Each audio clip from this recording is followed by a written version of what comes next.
Predict, pick, and prevail in your fantasy football leagues with Nick Giacobbe and Nick Cap.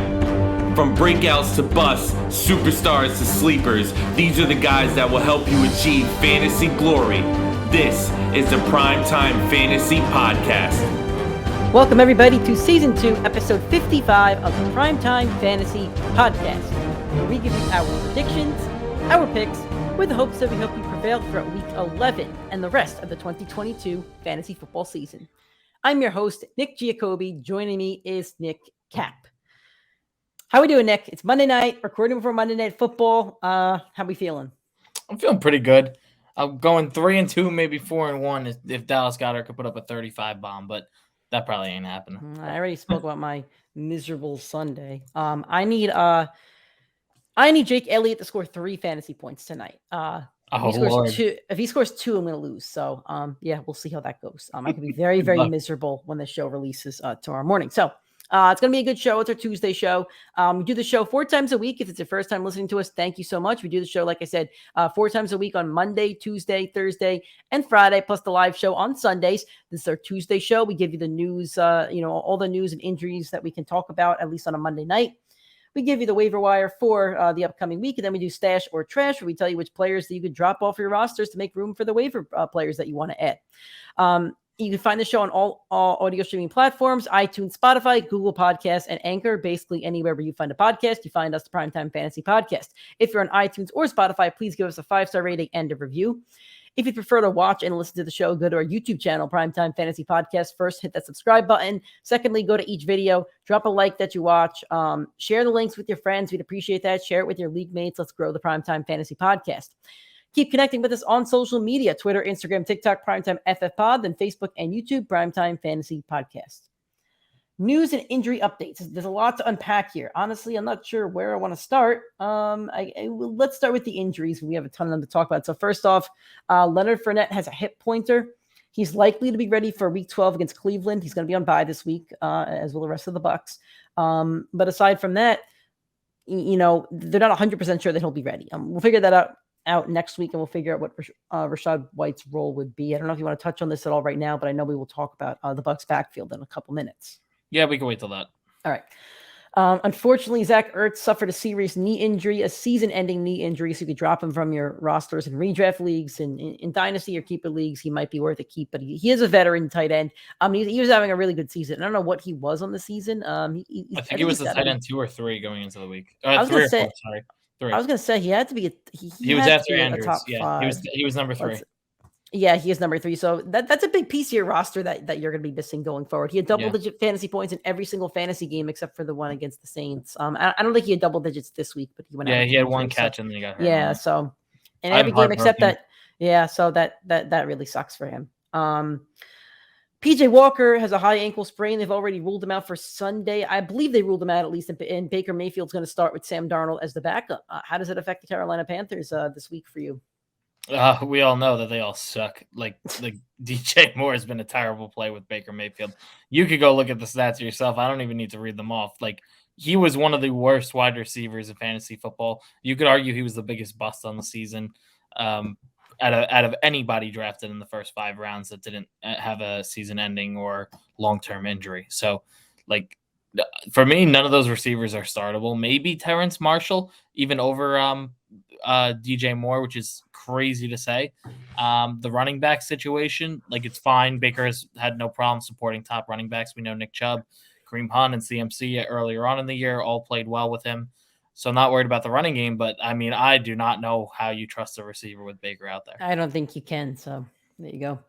Jerry Jeudy got a positive report. He has a high ankle sprain. His status for the next game is not determined. I think we've seen a couple of these over the last few weeks, and I think he does miss this upcoming week, but we'll see what happens going forward. He can make a miraculous recovery.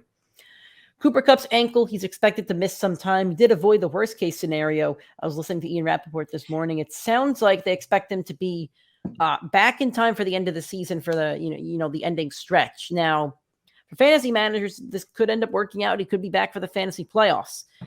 I will not root for the Los Angeles Rams, even though I have Cooper Kupp on a team that I desperately need him on. But if you have Cooper Kupp, you may want to root for the Rams, because if they lose enough games and they're almost eliminated from playoff contention or eliminated before Cooper Kupp returns, then I don't think they'd force him back out there. So I think we need more clarity on this injury. I don't think there's enough clarity yet. IR is 4 weeks, and he hasn't been placed on IR yet. So I think we need more clarity, but that's all I want to say for now. I don't know if you want to say anything, but I think there needs to be more clarity on it. Yeah, I'm curious to see what they do for the receiver. Odell said he wanted to go to a contender, so to me, he's probably not going to the Rams now. And on top of that, Odell also said that I believe the report with Odell is that he wouldn't return until after Thanksgiving, so he's going to miss at least the next 2 weeks. So hypothetically, if Cooper Kupp is out for 4 weeks, they would only owe Odell without Cooper Kupp for 2. So. And I don't think he's going to sign there because you said he wants to play for a team that can win a title. They're not out of playoff contention, but they're very well close to being there. I don't know what you do with the receivers over here. I would say trust Allen Robinson because he's a guy that off sheer volume alone has like made a career for himself, but Stafford hasn't found that trust in him all year. So I don't know if I'm going to trust him yet. Yep. I'm with you on that. For the Chargers, Gerald Everett has a groin injury. Didn't say exactly what it is. He's day-to-day, and Brandon Staley said that he thinks he's going to be out there practice this week. As for Keenan Allen with the hamstring and Mike Williams, I don't remember Mike Williams' injury. I think it's a high ankle sprain, if I remember correctly. Both of them are expected to practice this week. Obviously, this does not mean that they would play this week, so got to monitor that. For Mark Andrews and Gus Edwards coming off the bye weeks, they both have a good chance to play this week. That's good for them. Some other news. Eno Benjamin was cut today. They still have Damian Williams, I believe, but or was it Darrell Williams? I forget which one they have, but I don't know why they cut Eno Benjamin. He was pretty productive when James Conner was out. So this surprised me a little bit. He was probably not supposed to be on fantasy rosters at this point, but it did surprise me a tiny bit. Mm-hmm. So. Hollywood Brown is getting close to a return. I think he was supposed to be at 4 to 6 weeks. I think this would be week 5, I want to say. He may not make it this week, according to Cliff Kingsbury, but he definitely will after the bye at the latest. They do have a bye week 12. So I'm going to guess it's going to be after the bye. Yeah.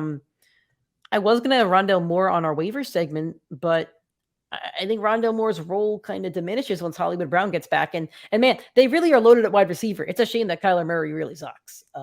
He does not suck. The coaching sucks. They are made for each other, those two. No, they're not. Yes, they are. They're both. Yes, they are. How are they made for each other? Because they're both not elite in any way or form. They're stat sheet. I mean, Kyler's a stat sheet stuffer, but he's not going to go out there and sling the ball. He's not going to win you big games. And then there's Cliff Kingsbury, who still thinks he's operating in college football. They're made for each other, those two. Neither one is the problem. They're both the problem. That's fair. That's fine. That's why I say they're made for each other. They're both the problem. If you think one without the other, I mean, the way you say they're made for each other. They're made for each other because they're both a part of the problem. No, Cliff Kingsbury is made to have like an elite playmaking quarterback. But that's who Kyler's supposed to be. He's supposed to get the best out of him. Kyler needs a competent coach, and he does not have one. I don't think either. I think if you swap them, like let's say, I don't know, it's swap Kyler with Lamar.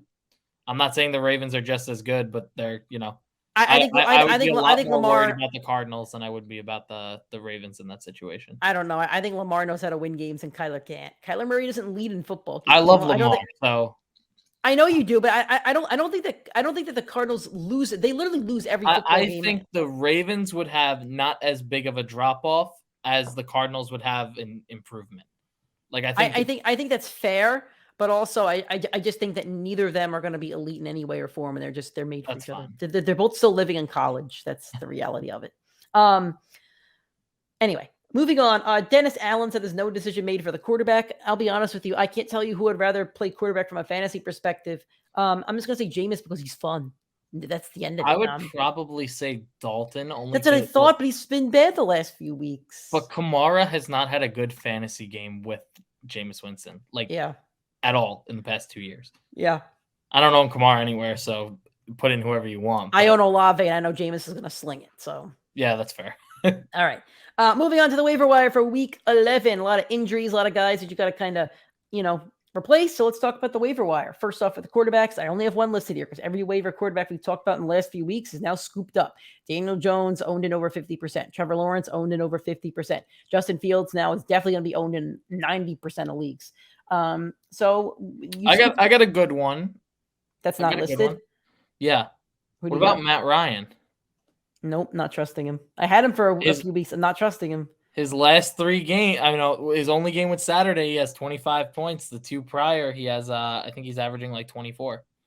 So he versed the worst defense in the league. I will crown the Raiders as the worst defense in the league. They're horrible.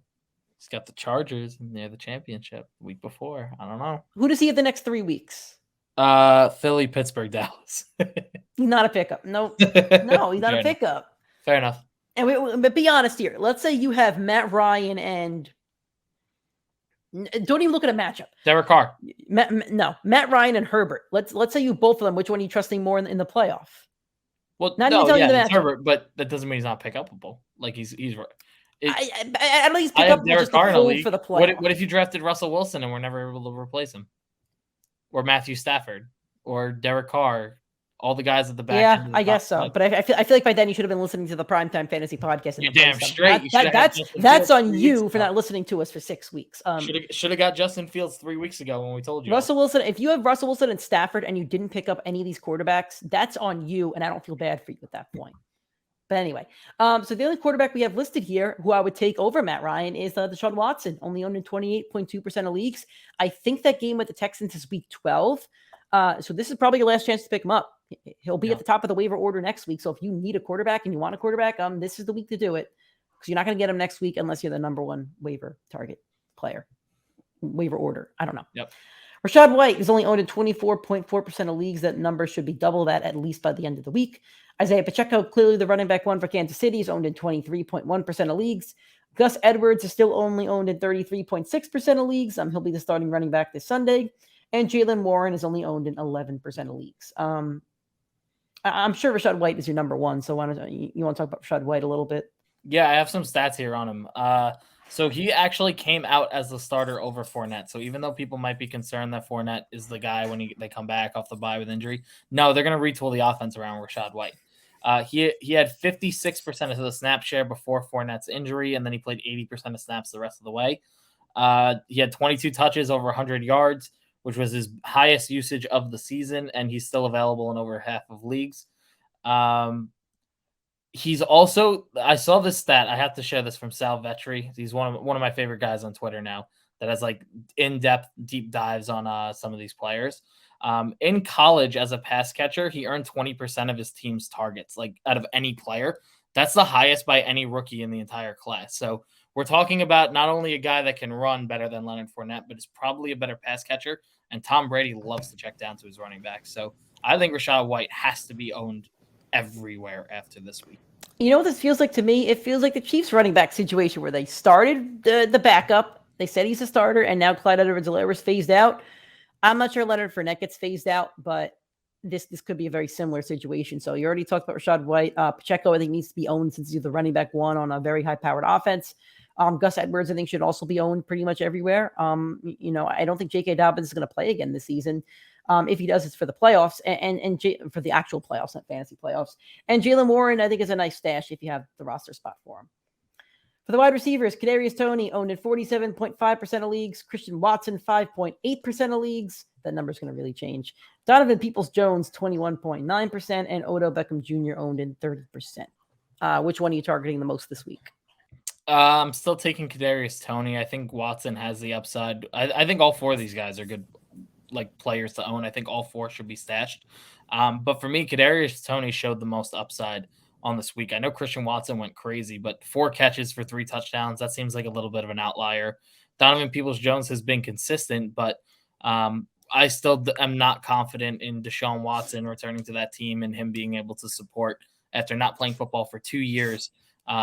David Njoku, who is their leading target guy up until the injury, Amari Cooper, Donovan Peoples-Jones, and Nick Chubb.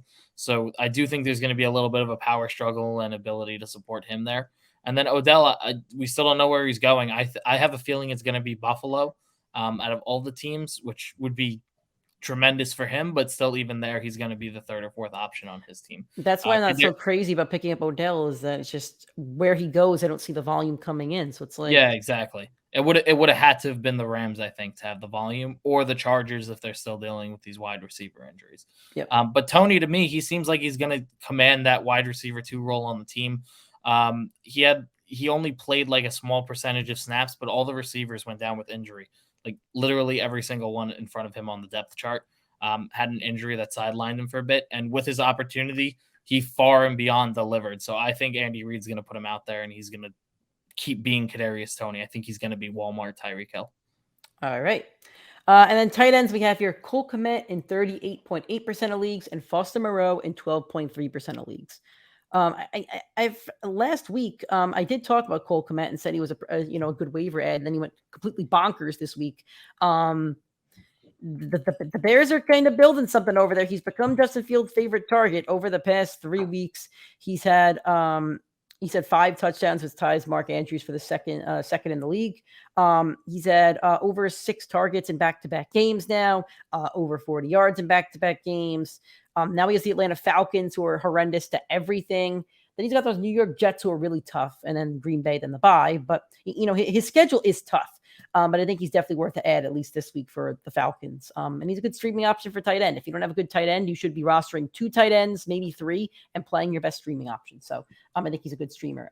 Foster Moreau, who was spoken about a couple of times on the show. I know he hasn't had a good game yet this season before this week, but then he had a good game this week. And the Colts are a solid defense. 3 receptions, 43 yards, and a touchdown for 13 fantasy points. If you need a spot start, again, another guy that I think could have, solid stat lines throughout the rest of the season now that Darren Waller's out for a couple of weeks. So which tight end do you kind of prefer to be picked up? I still prefer Moreau. Kmet, only 4 catches for 2 touchdowns. That does seem like an outlier to me. The Raiders historically have used the tight end position very, very well. And as good as Justin Fields looks, I still think that is a clear run first team, where I think the Raiders are a clear pass first team. So I'm typically going to take the player with more upside to score, and I think the offense is built a little bit better over there for the Raiders. Okay, so who are your top 5 waiver targets for Week 11? Number 1's Rachaad White on the week. I think he's clear cut. I think he's got to be number 1. If you're going to debate anyone, it's Isaiah Pacheco, who I'd put at number 2. Number 3, I'd put Kadarius Toney. Number 4, I'd put Christian Watson, and number 5, Donovan Peoples-Jones. Yeah, I mean, I think your list is pretty solid to me. I'll go Rachaad White. Then I'll go Kadarius Toney at 2, Pacheco at 3, and then Christian Watson will put 4, and then Donovan Peoples-Jones 5 is the end. You need a tight end, you need a receiver, whatever. But yeah, I'll agree with you on that. Moving on to stash or trash. If you want to make room on your waiver wire, these are guys that you have to drop, to make room on that waiver wire. So first off, Clyde Edwards-Helaire. Had him on the last few weeks, and I've been beating the drum that he's not going to have a role on this team, and you should drop him. So I'm just going to go through the players we said. Deshaun Watson, Rachaad White, Isaiah Pacheco, Gus Edwards, Jalen Warren, Kadarius Toney, Christian Watson, Donovan Peoples-Jones, Odell Beckham, Cole Kmet, Foster Moreau. I'd rather roster any of those 12 guys over Clyde Edwards-Helaire at this point. Yeah, I'm with you on that. Kareem Hunt. I will keep him because this is the time of the year where the older running backs with a ton of usage do get hurt, but he is not a play unless Nick Chubb gets hurt. He's just one of the better handcuffs in the league. Yeah, I'm with you on that. Chase Claypool with the Bears. He belongs on the waiver wire. He's still getting out. He's getting out snapped by like Dante Pettis or whoever that other wide receiver is over there. He's not getting enough of a role, and they run too many 2 running back or 2 tight end sets for him to see the field and the slot role that he saw in Pittsburgh. Yep. How about Tyler Algier? Again, I'm going to cut him. I think I'd rather roster any of these other 4. Cordell Patterson's clearly the RB1 over there. Yep. And as much usage as he gets, he doesn't get enough in the passing game. Yep. And Brandon Cooks. Same thing. I'd rather roster any of the 12 guys we said above. There we go. All right. Well, that's our Tuesday show. There's our waiver wire show for Week 11. Thank you so much for listening. If you're listening on an audio streaming platform like Apple Podcasts or Spotify and you enjoy this episode, please give us a 5-star rating and a review. If you're listening or watching on YouTube, hit a like on this video, share the link with your friends, share the love of the Primetime Fantasy Podcast. Keep connected with us on social media, Twitter, Instagram, TikTok, PrimeTimeFFPod, then Facebook and YouTube Primetime Fantasy Podcast. Thanks for listening, guys. We'll talk to you on Thursday for Thursday Night Football. Best of luck on your waiver wire.